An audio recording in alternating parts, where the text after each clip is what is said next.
गुरुग्राम नगर निगम चुनाव को लेकर भी सरगर्मियां तेज हो गई हैं। कैबिनेट मंत्री राव नरबीर ने सर्वे के निर्देश दिए हैं।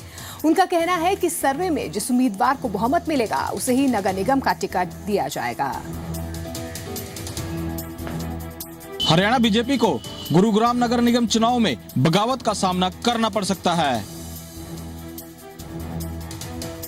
चंडीगढ़ और फरीदाबाद नगर निगम चुनाव में जीत हासिल करने वाली हरियाणा बीजेपी अब गुरुग्राम नगर निगम चुनाव में भी जीत के सिलसिले को बरकरार रखना चाहती है, लेकिन इस बार ये राह आसान नहीं नजर आ रही है, क्योंकि टिकट के लिए पार्टी में बगावत के सुर उठने लगे हैं।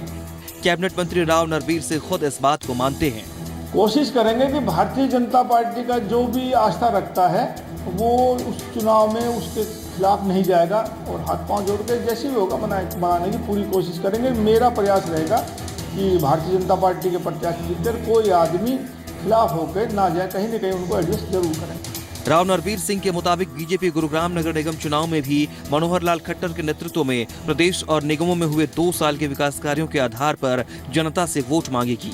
भारतीय जनता पार्टी का मुद्दा ये रहेगा कि हमने विकास किया, प्रदेश में ईमानदार सरकार दी है और नगर निगम में गुड़गांव में पिछले 10 सालों में विकास के काम नहीं हुए। नगर निगम तो 5 साल पहले बना, पहले नगर परिषद थी, लेकिन 10 साल इस प्रदेश में कांग्रेस का शासन रहा और कांग्रेस के शासन में कितने विकास के काम हुए, 2.5 साल में क्या विकास होंगे। गुरुग्राम नगर निगम में 35 सीटें हैं, जिन पर बीजेपी की तरफ से 400 आवेदक आ चुके हैं। गुरुग्राम से आलोक उपाध्याय के साथ राकेश रोहिला, जे मीडिया। कैबिनेट मंत्री रामविलास शर्मा ने जाट नेता यशपाल मलिक पर चुटकी लेते हुए कहा कि उन्हें बीजेपी की टिकट से यूपी में चुनाव लड़ने का न्योता भी दिया गया। जाट आंदोलन पर उतारू जाट नेता यशपाल मलिक को हरियाणा के कैबिनेट मंत्री रामविलास शर्मा ने उत्तर प्रदेश से टिकट दिलाने की बात कही है। 29 जनवरी से यशपाल गुट द्वारा हरियाणा में जाट आंदोलन की चेतावनी के मद्देनजर जहां सरकार और प्रशासन अपनी अपनी तैयारियों में जुटे हुए हैं, वहीं सरकार के मंत्री आंदोलन पर न चुटकी लेने से बाज आ रहे हैं और न ही हिदायत देने से चूक रहे हैं। यशपाल मलिक को मेरा कहना है कि भाई कोई भी आपको टिकट नहीं दे यूपी में तो हम बीजेपी के लोग लड़े। नहीं, डायरेक्ट तौर पर नहीं है इनका। भाई चुनाव लड़ने का शौक पूरा करने के लिए हरियाणा के भोले भाले किसान को ना भड़काएं। ज़्यादा कोई खास बात नहीं हुई, लेकिन यही था कि भाई ठीक है, मतलब धरना प्रदर्शन करना सभी का अधिकार है, लेकिन कानून के तहत करें तो कोई दिक्कत नहीं है। कि जो हमारा कानून व्यवस्था का जो पूरा मशीनरी है वह सक्षम है और वह तैयार है और किसी भी प्रकार के कोई भी व्यक्ति को हरियाणा प्रदेश की जनता उसके जान और माल के साथ में खिलवाड़ करने का उसको मौका नहीं दिया जाएगा, उसको करने नहीं दिया जाएगा।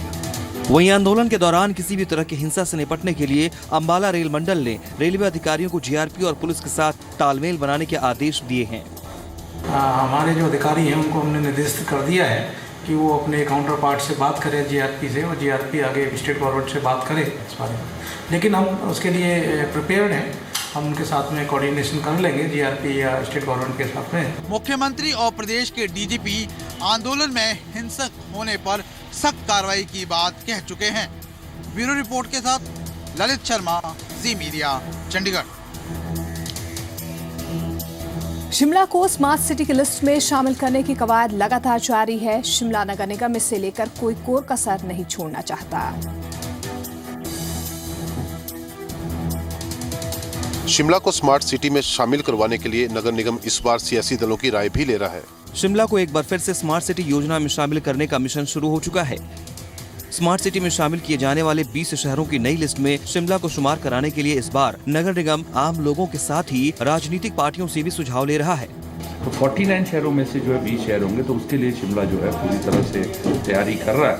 5 तारीख से लेकर जैसे आप देख रहे हैं शहर के अंदर मैराथन मीटिंग्स हो रही है और इसमें जितनी भी NGOs हैं, हमारे रेजिडेंट वेलफेयर एसोसिएशन है, जितने भी संगठन यहाँ पर एग्जिस्ट करते हैं, सिटीजन फोरम्स हैं, उनको जो है हम उसकी भागीदारी कर रहे हैं। बीजेपी ने शहर के तंग बाजारों को किसी खुली जगह में शिफ्ट किए जाने और सड़कों के चौड़ीकरण पर जोर दिया है, तो कांग्रेस ने बिजली और टेलीफोन वायर को अंडरग्राउंड करने, पार्किंग की बेहतर व्यवस्था, शहर में जगह जगह एक्सीलेटर और रोपवे के निर्माण का सुझाव दिया है। शिमला को स्मार्ट सिटी बनाने के लिए सबसे पहला मेरा सुझाव है कि यहाँ पर पानी की उचित व्यवस्था की जाए।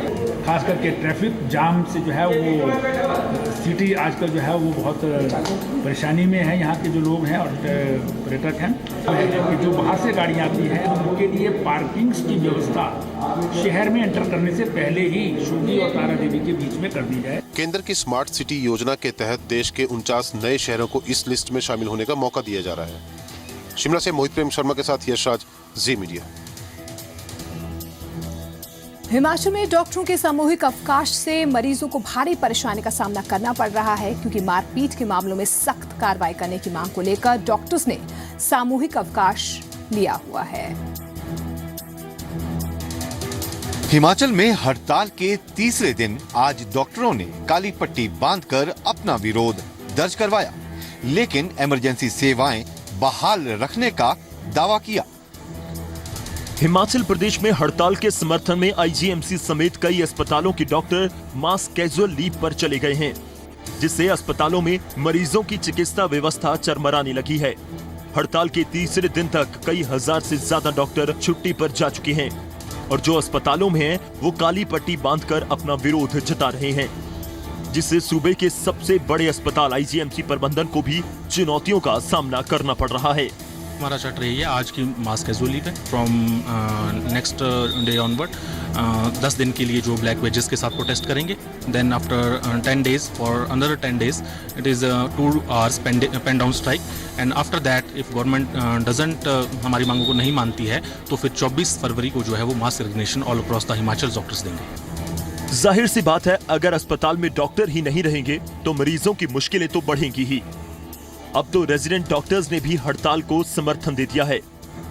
डॉक्टर तो स्ट्राइक पे है जी, सारे यहाँ खड़ा पत्थर से आए अब इतनी दूर से जी, तो डॉक्टर यहाँ पे कोई नहीं है जी, सारे स्ट्राइक पे है। प्रॉब्लम मेरे को हार्ट की प्रॉब्लम है, इमरजेंसी कोई ट्राई नहीं दे रहे जी, पर्ची इमरजेंसी की तो दी नहीं, नीचे से ही है जो हम पर्चियां दे रहे। हालांकि सूबे के स्वास्थ्य मंत्री कौल सिंह ठाकुर डॉक्टरों को बजट सत्र में सुरक्षा कानून लाने का भरोसा दे चुके हैं। ब्यूरो रिपोर्ट के साथ मोहित प्रेम शर्मा, जी मीडिया। जम्मू कश्मीर के गांदरबल में आतंकियों के साथ मुठभेड़ में जवानों ने 2 आतंकियों को ढेर कर दिया। आतंकियों के पास से AK-47 बरामद की गई। जम्मू कश्मीर के गांदरबल में सेना ने 2 आतंकियों को मार गिराया। गणतंत्र दिवस से पहले सेना को गांदरबल जिले के हदूरा गांव में 2 आतंकियों के छिपे होने की सूचना मिली थी, जिसके बाद सर्च ऑपरेशन चलाया गया। सर्च ऑपरेशन के दौरान ही एक मकान में छिपे आतंकियों ने फायरिंग शुरू कर दी, जिसके बाद सेना ने जवाबी कार्रवाई की। बताया जा रहा है कि दोनों ही आतंकियों का संबंध लश्कर-ए-तैयबा से। ऑपरेशन के अंदर लश्कर-ए-तैयबा तंजीम के 2 फॉरेन टेररिस्ट अबू अनस और अबू अली मारे गए हैं। इनसे हथियार और अम्युनिशन बरामद किया है हमने। दूसरी ओर राजौरी जिले के सुंदरबनी में सुरक्षा बलों ने घुसपैठ की कोशिश नाकाम कर दी। सुरक्षा बलों की कार्रवाई में एक घुसपैठिया भी मारा गया। सुंदरबनी सेक्टर में एक ग्रुप जो था वो इन्फिल्ट्रेट करने की कोशिश कर रहा था, उग्रवादियों का ग्रुप। उस ग्रुप को चैलेंज किया गया और एक फायर फाइट के दौरान, हेवी रिटेलिएटरी फायर के दौरान एक उग्रवादी को जो है भारतीय सेना ने मार गिराया। 19 जनवरी को बांदीपुरा इलाके में सुरक्षा बलों और आतंकियों के बीच मुठभेड़ में लश्कर का एक टॉप कमांडर मारा गया था। 16 जनवरी को पहलगांव में 3 आतंकियों को सुरक्षा बलों ने मुठभेड़ में मार गिराया था। 3 जनवरी को सोपोर में सुरक्षा बलों के साथ मुठभेड़ में एक आतंकवादी मारा गया था। गणतंत्र दिवस से पहले सेना ने जम्मू कश्मीर में सुरक्षा व्यवस्था कड़ी कर रखी है। ब्यूरो रिपोर्ट के साथ विनोद मित्तल, जी मीडिया। गणतंत्र दिवस को देखते हुए पूरे देश के साथ साथ जम्मू में भी हाई अलर्ट जारी कर दिया गया है। चप्पे चप्पे पर पैनी नजर रखी जा रही है। रिपब्लिक डे की सेलिब्रेशंस में आतंकी कहीं खलल ना डाल दें, इसके लिए जम्मू में सुरक्षा व्यवस्था कड़ी कर दी गई है। जम्मू के मौलाना आज़ाद स्टेडियम के ये बाहर का नज़ारा है और यहाँ इसी स्टेडियम के अंदर जो है 26 जनवरी को जो है जम्मू कश्मीर के राज्यपाल जो हैं वो यहाँ पे जो है फ्लैग होस्टिंग सेरेमनी जो है वो करेंगे। यहाँ पे जो है जो स्टेट लेवल का मुख्य फंक्शन जो है इसी MS स्टेडियम के अंदर जो है यहाँ पे किया जाएगा। यहाँ पे तैयारियाँ आप देख सकते हैं किस तरीके से हैं। सुरक्षा व्यवस्था पूरी कड़ी कर दी गई है। जम्मू और इसके आसपास के जितने इलाके हैं वहाँ पे सुरक्षा व्यवस्था 3 टायर सुरक्षा व्यवस्था जो की गई है। जो आउटर रिंग जो है जम्मू कश्मीर पुलिस के पास है, सेना की डिप्लॉयमेंट की गई है। जो जम्मू के साथ लगते जो इलाके हैं, तवी आइलैंड के इलाके हैं, वहाँ पे उनकी बॉर्डर का जो इलाका है वहाँ पे BSF की जो तैनाती है, उसके साथ साथ जम्मू कश्मीर पुलिस है और जम्मू शहर का हर एक इलाका, हर एक कोना जो है उसको पूरी तरह से खंगाला जा रहा है। जम्मू शहर में दाखिल होने वाली हर गाड़ी को जो है उसके हर एक कोने को जो चेक किया जा रहा है, पैसेंजर्स को उतार के चेक किया जा रहा है, क्योंकि जो सुरक्षा बलों को इनपुट्स मिले हैं उसके मुताबिक आतंकी किसी भी भेष में कहीं भी किसी भी जगह जम्मू रीजन में जो है जम्मू रीजन में जो है 26 जनवरी की जो सेलिब्रेशन है उनमें खलल डालने के लिए कुछ हरकत जो है वो कर सकते हैं।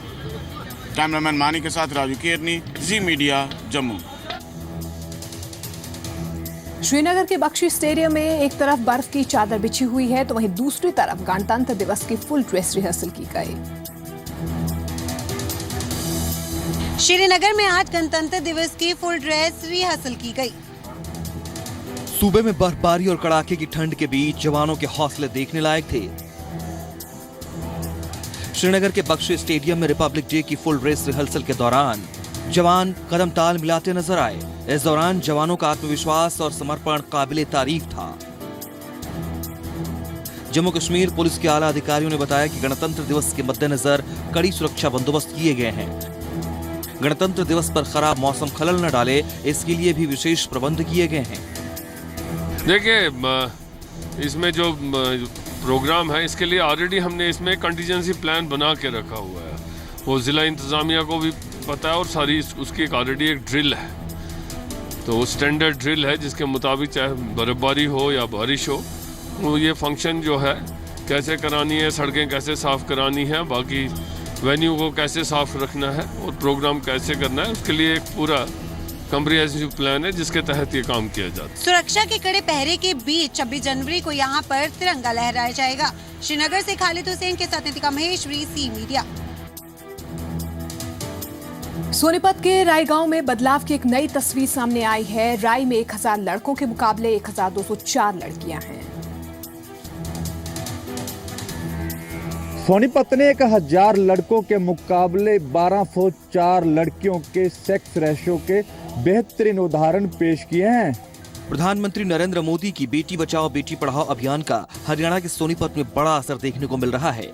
वर्ष 2015 में यहाँ 1000 लड़कों पर 867 लड़कियों का लिंगानुपात था, जो आज 903 पर पहुंच चुका है। इसमें सोनीपत का राई गांव सबसे आगे रहा है। राय गांव में लिंगानुपात का रेशियो है 1000 लड़कों के मुकाबले 1204 लड़कियां लीड ले गई हैं और ये सारा श्रेय हमारे प्रधानमंत्री जी को जाता है, जिन्होंने पानीपत में हमारे यहाँ स्कीम लागू की थी, बेटी बचाओ बेटी पढ़ाओ। पहले जो है लड़कों का अनुपात बहुत ज्यादा था, लड़कियां कम थी, लेकिन अब जैसे पता चला है कि हमारे राई गांव में जो लड़कियों का अनुपात निकल के आया है वो लड़कों से ज्यादा है। सोनीपत में लिंगानुपात बढ़ने से स्वास्थ्य विभाग भी उत्साहित है। स्वास्थ्य विभाग ने इस उपलब्धि पर राय गांव की पंचायत को सम्मानित करने का फैसला लिया है। राय गांव को पिछली बार भी सम्मानित किया था, जो स्टेट से अवार्ड आया था, जो इस बार भी हम इसको रिकमेंड करेंगे तो स्टेट की तरफ से जो अवार्ड आएगा वो राय में दिया जाएगा और वो भी स्कूल की जो 3 जो मेरिटोरियस जो लड़कियां होती है, जो टॉप होती है, उनको सम्मानित किया जाता है। प्रधानमंत्री नरेंद्र मोदी के साथ हरियाणा के मुख्यमंत्री मनोहर लाल प्रदेश में लिंग अनुपात को बढ़ाने को लेकर काफी गंभीर रहे हैं। सोनीपत से राजेश खत्री के साथ कमरजीत सिंह विरक, जी मीडिया। झज्जर में पुलिस ने बड़ी कामयाबी हासिल करते हुए 2 इनामी बदमाशों को पकड़ा। बहादुरगढ़ पुलिस ने आज 2 इनामी बदमाशों को धर दबोचा। बहादुरगढ़ अपराध शाखा ने बड़ी कामयाबी हासिल करते हुए मुठभेड़ के दौरान 2 मोस्ट वांटेड इनामी बदमाशों को गिरफ्तार किया है। सिद्दीपुर लोवा गांव के कुख्यात अपराधी जग्गी और अनिल के सोलधा के रास्ते सिद्दीपुर गांव जाने की खबर मिलते ही पुलिस ने दबिश डाली और उन्हें धर दबोचा। हमारे पास एक इन्फॉर्मेशन आई थी कि अनिल और जगदीश, जो सिद्दीपुर लोहा के रहने वाले हैं, दोनों के ऊपर 2-2 लाख रुपए का इनाम घोषित कर रखा था। ये 3 मर्डर में वांटेड थे अभी, और ये सिद्दीपुर लोहा से सोलधा की तरफ पल्सर बाइक पर जाने की सूचना हमें मिली थी, जो फिर हमारी पुलिस पार्टी पहुंची तो इन्होंने हमारे ऊपर फायर भी किए, फिर इन्हें पकड़ा गया। पुलिस से सामना होने पर दोनों बदमाशों ने पुलिस पर फायरिंग भी की, जिसका पुलिस ने भी मुस्तैदी से जवाब दिया। जग्गी और अनिल सगे भाई हैं। इन पर 6 लोगों की हत्या के आरोप हैं। दोनों पर 2-2 लाख रुपए का इनाम भी घोषित था।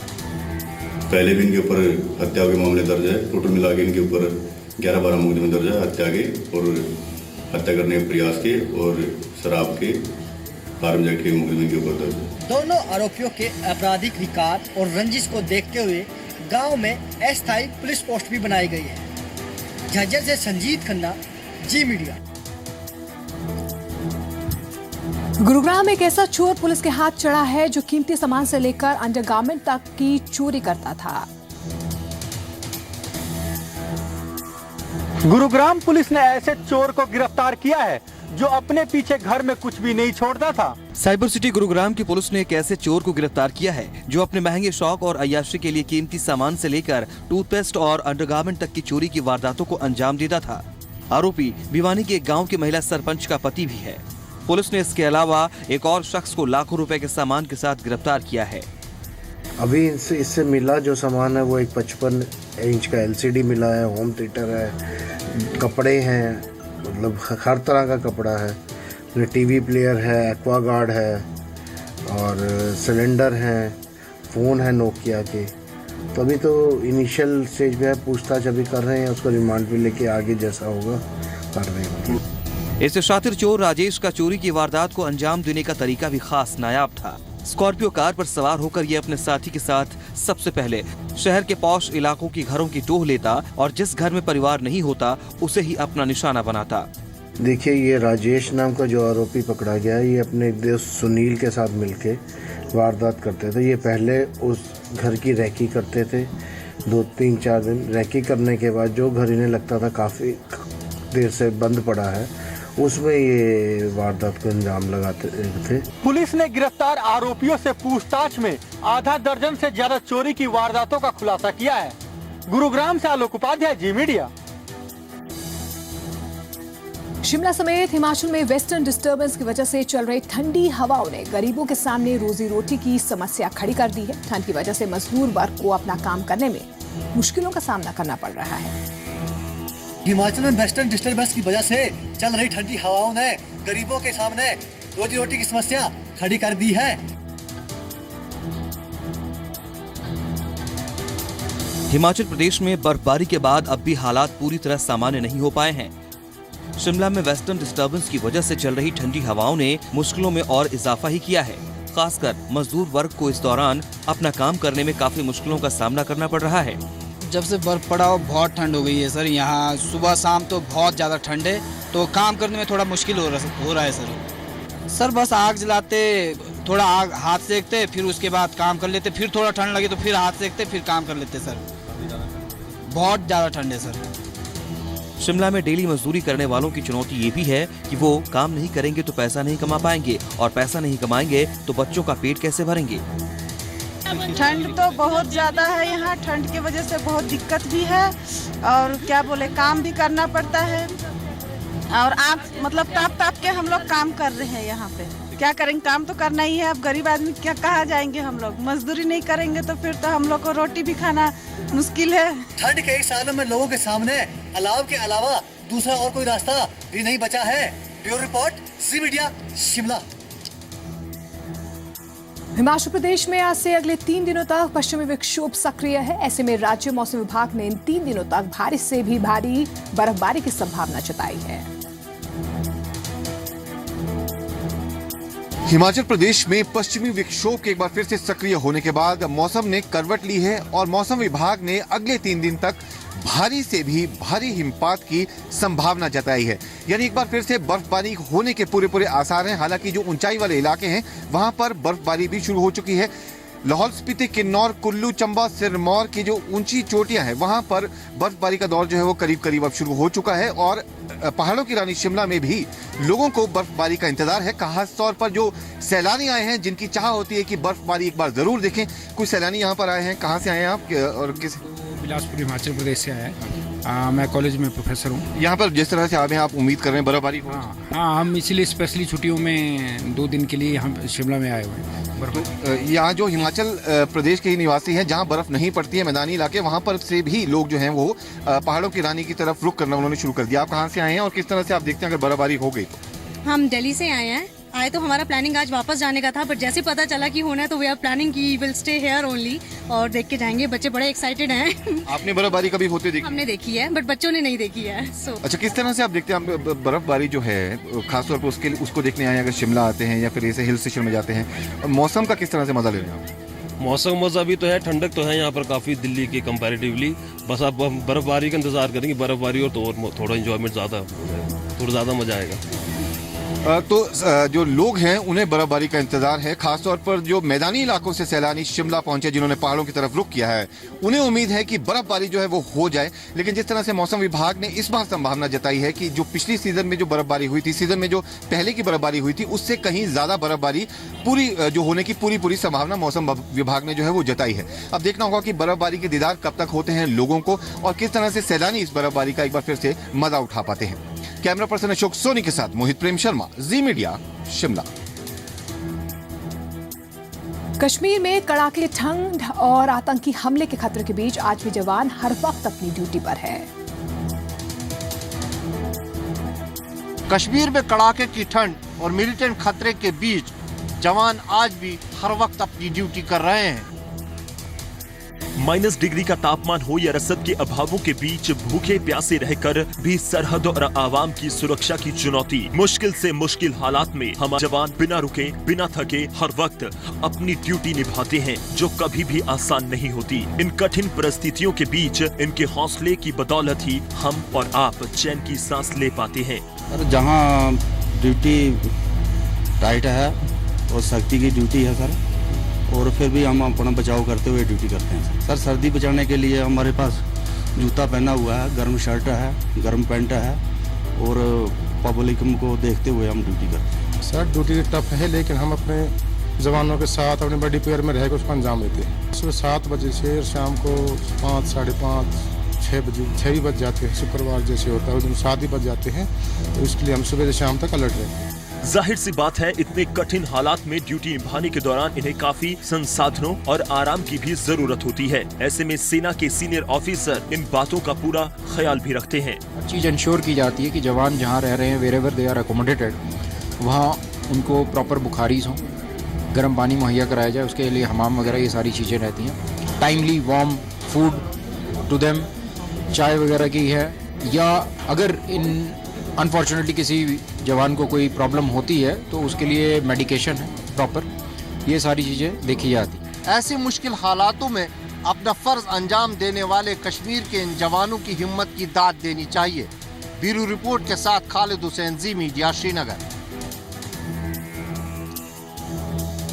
कश्मीर घाटी में एक बार फिर से बर्फबारी हुई है। हालांकि श्रीनगर में हल्की बर्फ गिरी है, लेकिन ऊंचाई वाले इलाकों में हुई भारी बर्फबारी के बाद नेशनल हाईवे एक बार फिर से बंद हो गया। जैसा कि मौसम विभाग ने आशंका जताई थी कि कश्मीर घाटी में फिर से एक बार बर्फबारी का सिलसिला शुरू होगा।